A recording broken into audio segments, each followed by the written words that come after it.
د پکتیکا په 2 ولسوالیو کې د 6.8 میلیونه افغانیو په ارزښت د 2 روغتیايي مرکزونو چارې پیل شوې.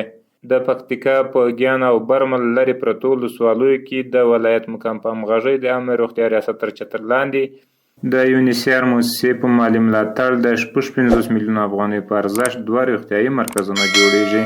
د پکتیکا د عامه روغتیا رئیس وویل دغه 2 روغتیايي مرکزونه د ګیان په ولواس او د برمل په ډنګر لګړ سیمو کې په اساسي ډول جوړیږي چې ټولې اسانتیاوې به ولري.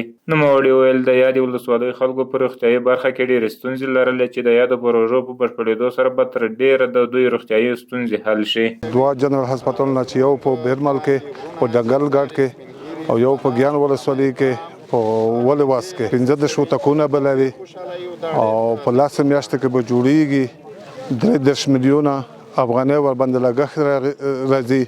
په دې کې جراحي اپریشن هم کې ان شاء الله العزیز او صرافه او فیډي به پکې کېږي نسایي ولادي خدمات به پکې کېږي ان شاء الله العزیز چې په دې سره به د ډېر مشکلات ورسره حل شي. د نصرت صاحبزاده ساختماني شرکت یو تنغړی وایي چې د یادو روغتیايي مرکزونو چارې به د قرارداد مطابق په خورا اخلاص سره سرته ورسوي.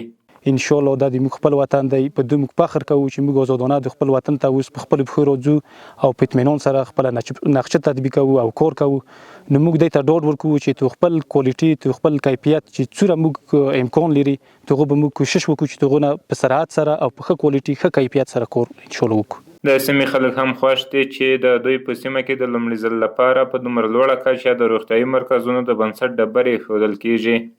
الحمدلله نن زموږ د دغه شبخانې پرانیسته وشوه.